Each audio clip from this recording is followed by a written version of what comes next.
Hello everyone, welcome back to my channel. Saraswati পুজোয় ঘুরতে বেরোবো দুপুর দুপুর, তো তার জন্য একটা হালকা মেকআপ করেছিলাম আর সেটাই আজকে তোমাদের সঙ্গে শেয়ার করব। তো তোমরা অবশ্যই জানিও যে আমাকে কেমন লাগছে, আর তোমরা কে সরস্বতী পুজোয় কী কী করলে সেটাও পারলে জানিও। দেখো, একটা হালকা পাতলা শাড়ি পরে নিয়েছি, হ্যান্ডলুম শাড়ি। আর এই শাড়িটা আমি কোথা দিয়ে কিনেছি আর কত টাকায় কিনেছি সেটাও কিন্তু তোমাদের ভিডিওতে শেয়ার করেছিলাম। এই শাড়িটা মাত্র 230 টাকা দিয়ে কিনেছি।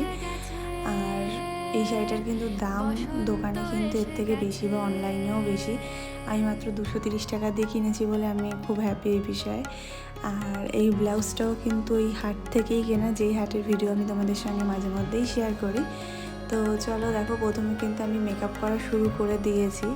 ফার্স্টে স্কিন কেয়ারটা আগেই করে নিয়েছিলাম, আর তারপরে যেহেতু দুপুর দুপুর বেরোবো তো সানস্ক্রিন ভালো করে, বেশি করে সানস্ক্রিন অ্যাপ্লাই করে